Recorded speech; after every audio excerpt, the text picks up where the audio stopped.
Let's talk Supergirl. It's had a lukewarm reception from fans, no pun intended. It's getting crushed at the box office. A major 75% decline from weekend 1 to weekend 2. Obviously, you got to factor in July 4th shenanigans, but no excuse, I guess. What's this all mean for the DC universe, especially with the drum beats of the Marvel universe coming up around the hill pretty darn quick here?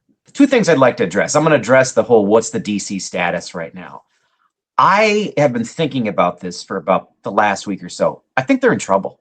I think they're in some serious trouble. I don't think they're like over a cliff trouble, but their foot is on the ledge, because this movie, there's no way to sugarcoat this. This is a disaster. 75% drop in the second week is an absolute freaking disaster.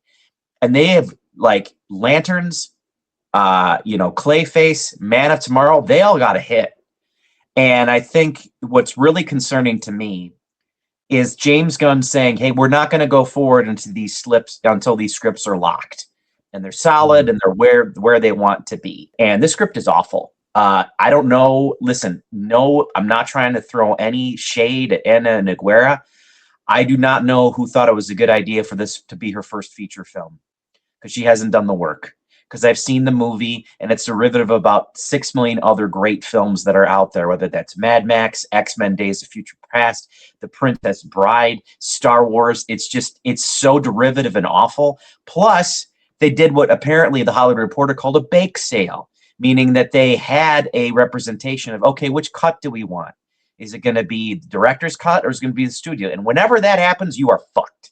Whenever that situation comes to play, you're absolutely messed up. And the thing that sucks is they've known about this since fall.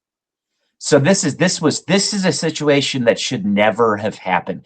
And when Ellison coming in now, I don't think this bodes well for the future of the DC if they don't get things course corrected immediately. And now they're talking about some Bane Deathstroke movie. Dude, this is not good. It's just not good. Devil's advocate. Are our expectations just too high?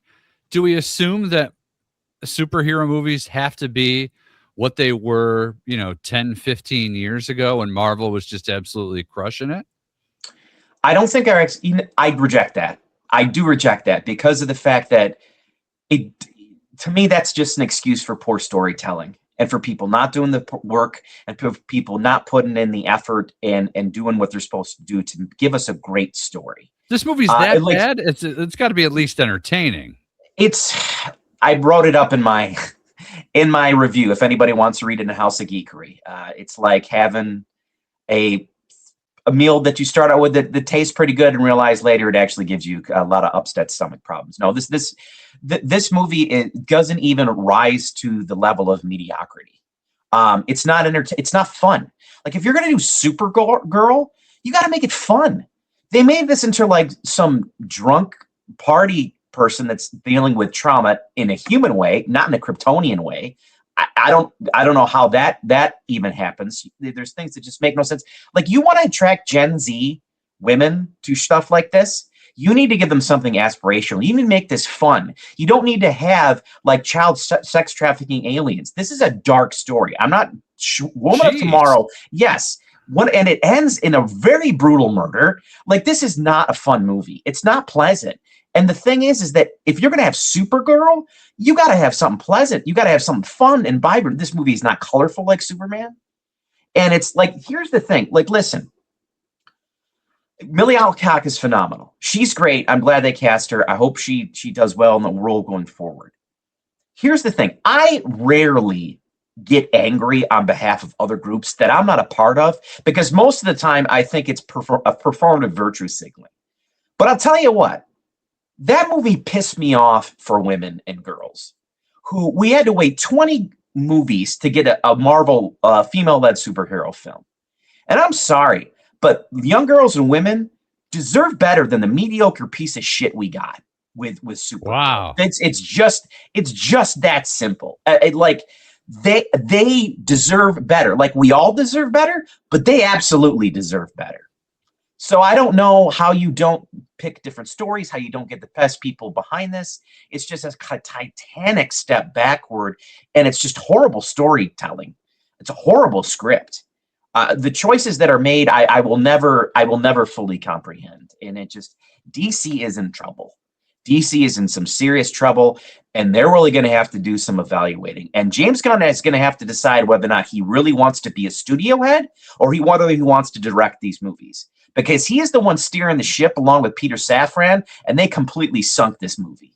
They put the anchor right through the mast. So Lanterns on HBO, the series, really has to do all the work. This thing has to go Mariano Rivera pretty much.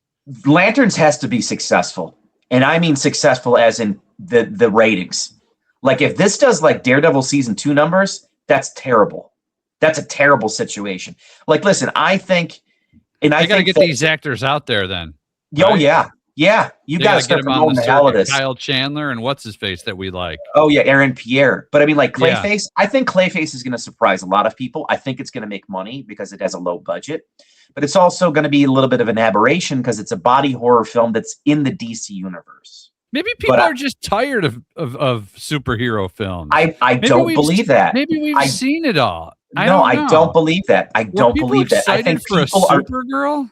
That's the thing. Why do you pick this character? And why do you pick this story? If you're going to do Supergirl, there's other stuff that you mine from. You got to make it light. You've got to make it fun. You've got to make it entertaining. And they didn't do that. And DC is doing a fundamental flaw, which is if you're going to restart this universe after DCEU, then you got to go with the Holy Trinity. And that means Superman, Batman, and Wonder Woman. You got to get those things locked, and you've got to make sure that they're fun, entertaining, but that they have a different style to each one of them, that they have a different tone. So I don't think listen, people keep saying it's superhero fatigue. It's superhero fatigue. I understand that to a point. It is bad storytelling and mediocrity fatigue. If you give people something that they want, they will show the hell up.